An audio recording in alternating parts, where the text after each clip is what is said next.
Hai, hari ini bersama Tuhan yuk melalui hukum Allah yang tidak berubah.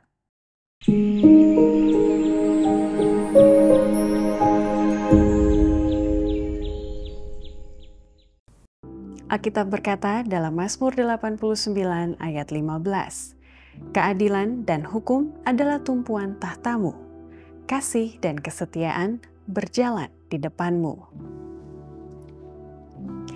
Tidaklah mengherankan jika para pelanggar hukum Allah pada masa sekarang ini akan semakin menjauh dari hukum Allah, karena hukum Allah akan menghukum mereka. Tetapi mereka yang berpendapat bahwa 10 perintah Allah telah dihapuskan pada saat penyaliban Kristus berada dalam tipu daya yang sama dengan orang-orang Yahudi. Posisi bahwa hukum Allah itu keras dan tidak dapat ditoleransi menghina Dia yang mengatur alam semesta sesuai dengan ajaran-ajarannya yang kudus.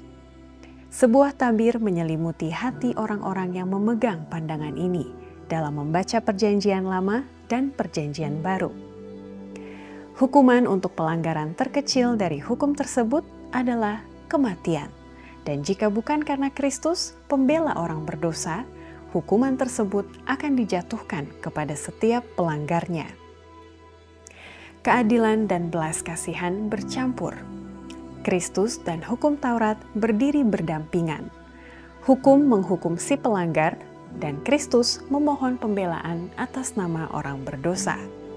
Dengan kedatangan Kristus yang pertama, maka dimulailah era terang dan kemuliaan yang lebih besar.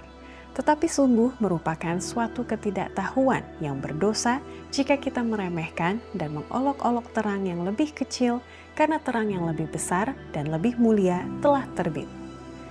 Mereka yang meremehkan berkat-berkat dan kemuliaan zaman Yahudi tidak siap untuk menerima manfaat dari pemberitaan Injil.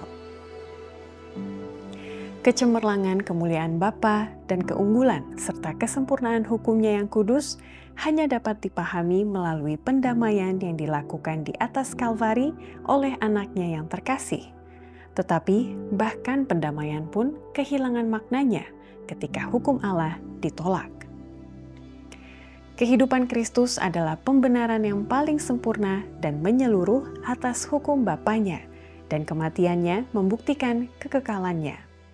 Kristus tidak dengan menanggung kesalahan orang berdosa membebaskan manusia dari kewajibannya untuk menaati hukum Taurat.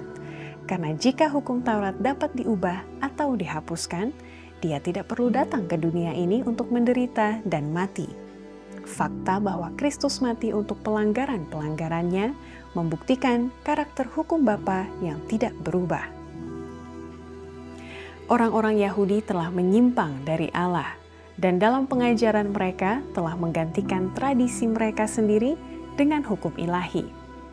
Kehidupan dan pengajaran Kristus menjelaskan dengan jelas dan berbeda prinsip-prinsip dari hukum yang dilanggar ini. Bala tentara surgawi memahami bahwa tujuan dari misinya adalah untuk meninggikan hukum Bapa dan menjadikannya terhormat, dan untuk membenarkan tuntutan-tuntutannya. Melalui hukum Allah yang tidak berubah, mari jalani hari ini bersama Tuhan.